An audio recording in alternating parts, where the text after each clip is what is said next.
Miss হবে না আপনার পছন্দের টিভি শো। দেখুন জি5 অ্যাপে একদম ফ্রি। মৃত্যু ঘন্টা বেজে গেছে বটে, যতক্ষণ না সেই ঘন্টার শব্দের রেশ থাকবে ততক্ষণ আমি আছি বটে। প্লিজ জগদ্ধাত্রী, প্লিজ এসব কথা একদম বলতে নেই প্লিজ। তোমার জীবন তোমার খুব কাছেই আছে, ওই এনআইসিউর মধ্যে। তোমার প্রাণ ভোমরা, বুঝতে পেরেছো? ওই এনআইসিউর মধ্যে রয়েছে তোমার প্রাণ ভোমরা। ও যতক্ষণ আছে তোমার তোমার কিচ্ছু হবে না, তুমি মরতে পারবে না, বুঝতে পেরেছো?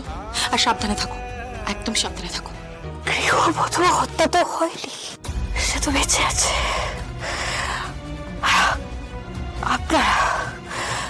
আপনারা কেউ তো অপরাধী নন।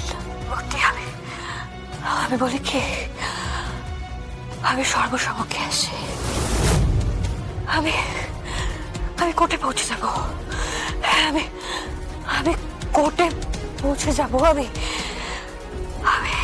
সেখানে গিয়ে সর্বসমক্ষে বলবো আমি বেঁচে আছি, জগদ্ধাত্রী বেঁচে আছে। আমি এটা বলবো বটে। প্লিজ প্লিজ জগদ্ধাত্রী, কি বলছোটা কি বলো তো তুমি?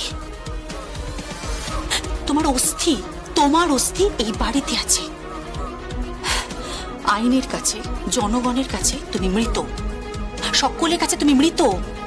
এমনকি তোমার স্বামী, তুমি তোমার স্বামীর কাছেও মৃত। তোমার অস্থি বিসর্জন দেওয়া হবে বেনারসের এই গঙ্গায়। তো তোমার ফিরে আসার জাস্ট কোনো প্রয়োজন নেই, কোনো প্রয়োজন নেই। কিন্তু ভর্তি যে মরেই নেই, তাকে হত্যার অপরাধে আপনারা কেন সাজা পাবেন? সাজা পাবো না জগদ্ধাত্রী, সাজা পাবো না। ভুলে যাও না, আমি কৌশিকী মুখার্জি, একটা কলতলা কালচারের মেয়ে। আমাকে কি সাজা দেবে বলো তো? কি সাজা দেবে? মেহেন্দির কথা বলছেন ভর্তি?